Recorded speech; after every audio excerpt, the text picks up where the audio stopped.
Greetings, esteemed constellations. A former regressor here, bringing you the Tokyo Afterschool Summoners Terms of Use. I know some of us, including myself, skipped over these when we first downloaded the game, so now that they've changed, I'll be reading them to you. Article 1. Application of these terms.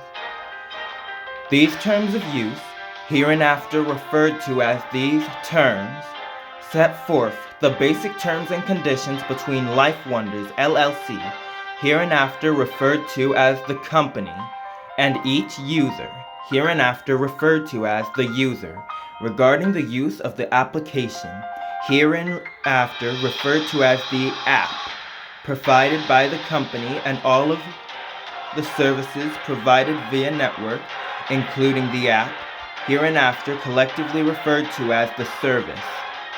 The user's agreement to and acceptance of these terms is a prerequisite for using the service. In the event the user violates any or all provisions of these terms, the company has the right, without prior notice, to refuse the user access to the service. If the user does not agree to these terms, the user shall cease using and uninstall the app, and shall not reinstall it. If the user is a minor or a person with limited legal capacity, the user may use the service only after obtaining the consent of a guardian, person with parental authority, or other legal representative. Article 2. Notices from the company. All notices from the company to the user concerning the service shall, in principle, be given through the app or the service's official website. Such notices shall become effective at the time the company posts or sends them. If the company uses a notification method other than those set forth in the preceding paragraph, such notice shall become effective upon the expiry of a reasonable period necessary for the notice to reach the user. The effectiveness of notices as set forth in the preceding two paragraphs shall not be conditioned upon whether the user has actually received or become aware of such notice. Article 3. Management and safekeeping of terminal devices running the app. When using the service, the user shall use a terminal device that meets the specifications published on the service's official website or other channels. The user shall manage the device on which the app is installed at their own responsibility and shall be liable for all acts conducted using that terminal device. The user shall bear all costs incurred in connection with the purchase, implementation, and maintenance of terminal devices necessary for using the service. The user shall also bear sole responsibility for any damage arising from improper device management, specification errors, use by a third party, or similar causes. The company shall not be liable for any loss of in-application items or paid items, etc., as defined in Article 7, Paragraph 1, held by the user. Loss of game records, referring to the user's game progress and all other states achieved within the app, hereinafter referred to as the save data, or any other disadvantages incurred by the user due to loss of the user's terminal data, terminal device, or any other reason, except in cases of willful misconduct or gross negligence on the part of the company. Article 4. Handling of save data. The user may use the save data only to the extent permitted under these terms, and shall not hold any intellectual property rights or other rights therein. The company may delete the user's save data if the user has not used the service for 6 consecutive months or more. The company does not warrant that the user's save data will be stored or retrievable without defect, regardless of whether the period set forth in the preceding paragraph has elapsed. The company may, in any of the following cases, review the content of the user's saved data, and delete, migrate, or otherwise modify all or part of such save data. 1. When the service is terminated. 2. When the company determines that the saved data contains content that violates these terms. 3. When the service is transferred to another service operated by the company or a third party contracted with the company. 4.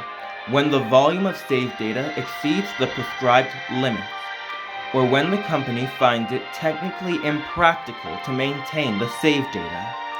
5.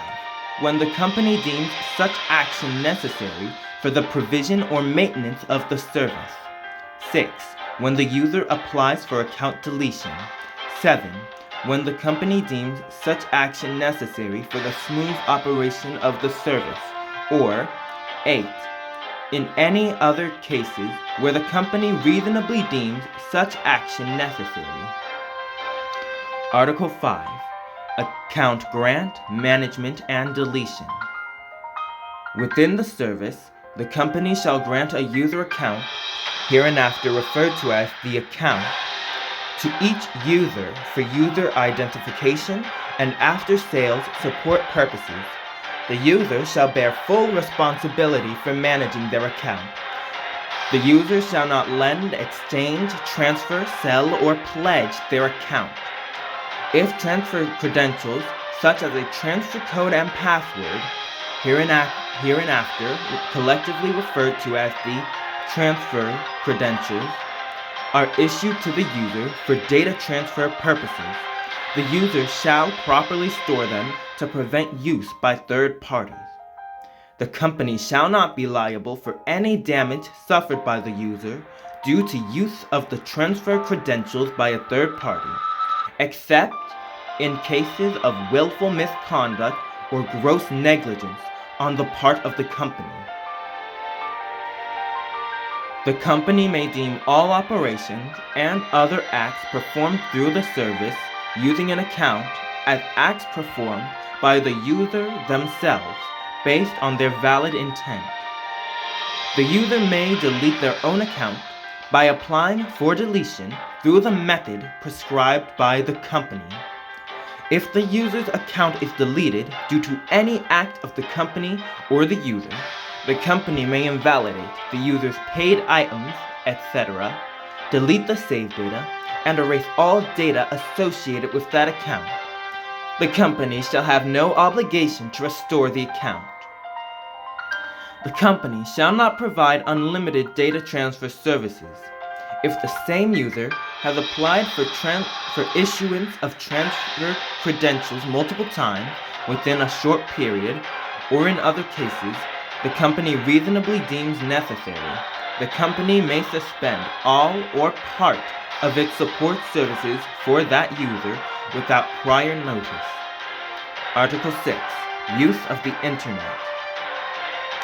Use of the Internet requires an online environment to connect to servers and other systems necessary for operating the service. All communication charges, including data usage fees and traffic charges, and any other costs incurred in connection with the use of the service shall be borne by the user, except as otherwise expressly stated in these terms.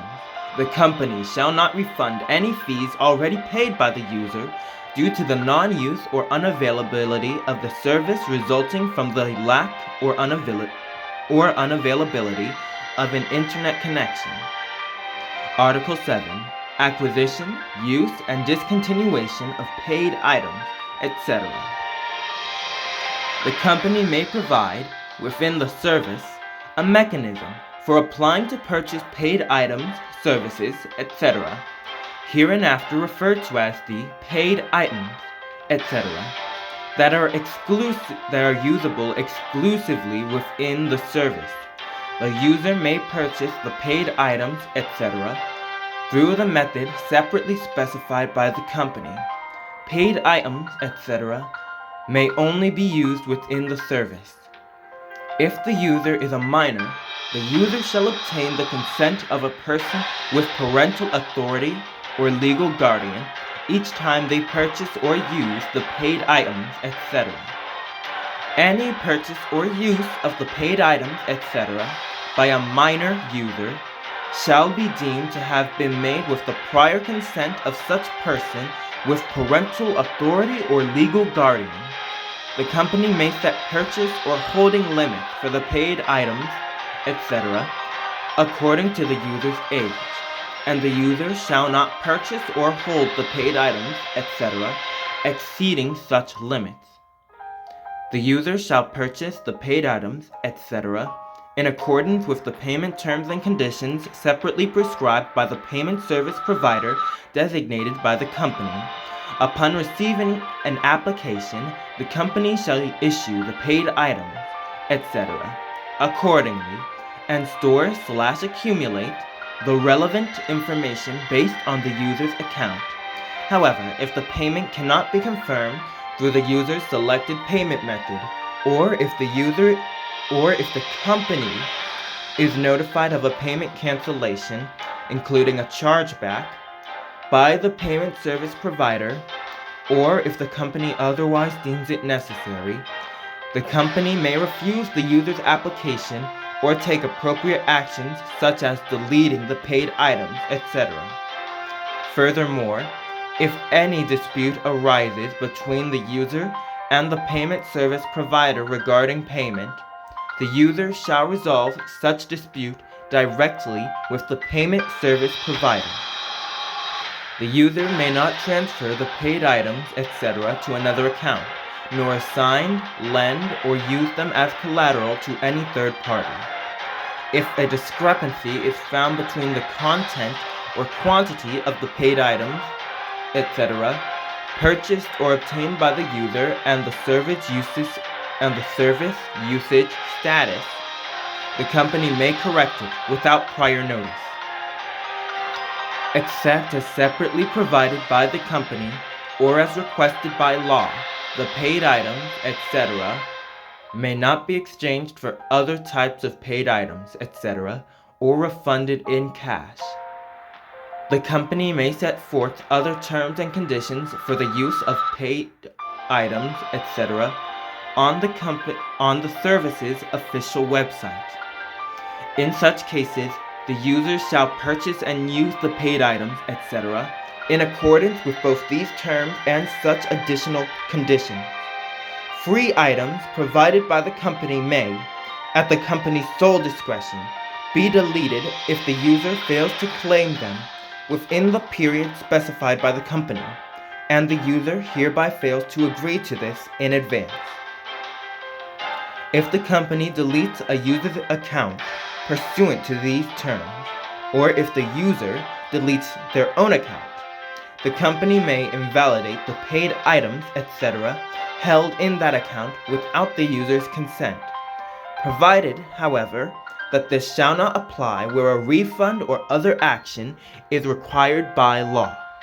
The company shall not be liable for any damage suffered by the user due to such invalidation, except in cases of willful misconduct or gross negligence on the part of the company.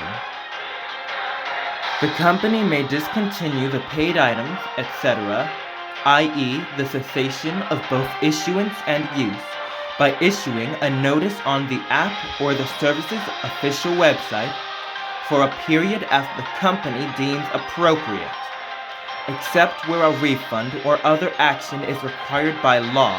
The paid items, etc., shall become invalid upon the expiry of such notice period. Furthermore, the company shall not be liable for any damage suffered by the user due to such invalidation, except in cases of willful misconduct or gross negligence on the part of the company. Items displayed as paid in-game currency on the page titled Disclosure based on the Payment Services Act shall be treated as a prepaid payment instrument under the Act. Other items purchased or exchanged using such currency shall be deemed to have